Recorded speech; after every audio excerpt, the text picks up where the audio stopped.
Hello, I'm Percy. We will learn about multimeters. A multimeter or a multitester, also known as a voltommillimeter, is an electronic measuring instrument that combines several measurement functions in one unit. A typical multimeter can measure voltage, current, and resistance.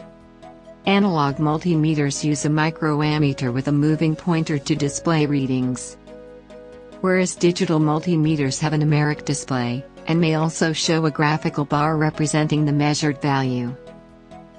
You know, voltommillimeter shows its three specific relations, compared to the formula, V equals I, an electric current, multiplied by R, the resistance.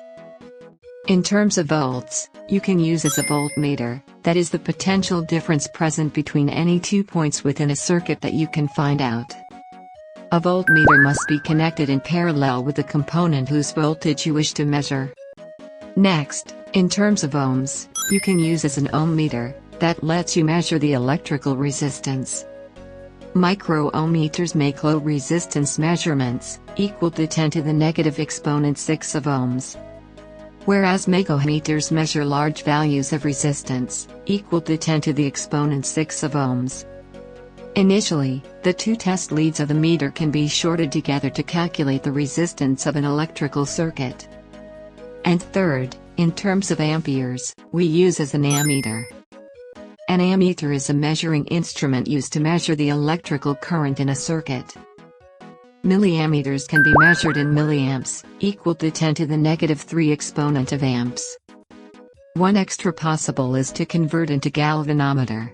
A galvanometer is an electromechanical instrument used for detecting and indicating an electric current. A galvanometer works as an actuator, by producing a rotary deflection in response to electric current flowing through a coil in a constant magnetic field. It is used in the Wheatstone bridge to measure an unknown electrical resistance by balancing two legs of a bridge circuit, one leg of which includes the unknown component. That is, both legs have equal voltage ratios, R2 divided by R1, equals, Rx divided by R3, where Rx denotes as an unknown resistance, that can be found out. When the measured voltage is 0, the needle marks the center. If it is not properly balanced, the needle will deflect either to the left, or to the right, thus having a voltage but non-zero.